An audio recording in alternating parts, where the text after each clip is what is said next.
Isa sa mga programang isisulong ni Julio J.R. Rodriguez sa Sangguniang Bayan ng Daet ay ang pagkakaroon ng isang lugar o hub kung saan lahat ay may pantay na akses sa suporta, gabay at serbisyo na akma sa kanilang mga pangangailangan.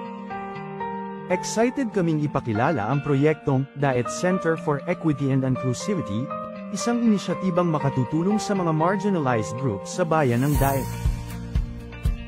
Ano ang layunin nito? Ang layunin ng sentrong ito, magbigay ng isang welcoming at shared service facility kung saan ang mga marginalized group ay may direktang access sa suporta na kailangan nila mula sa counseling at tulong sa trabaho hanggang sa health and wellness program.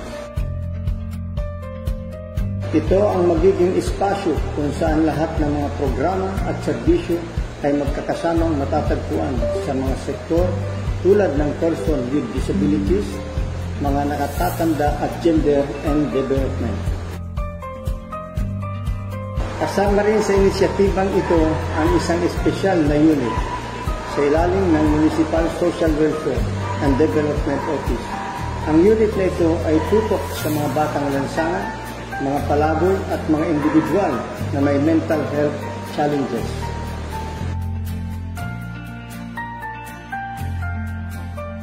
Higit pa sa isang gusali ang sentrong ito, isa itong pangako na pagkapantay-pantay at inklusibidad sa pamamagitan ng pagsasama-sama ng mga resources at suporta.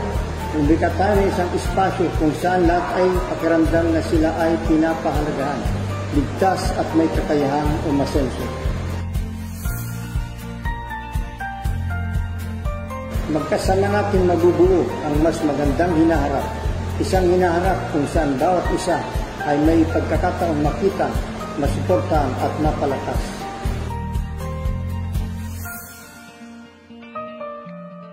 Sumama ka sa aming adikain, abangan ang mga updates at magtulungan tayo upang bumuo ng isang mas inklusibong komunidad para sa lahat.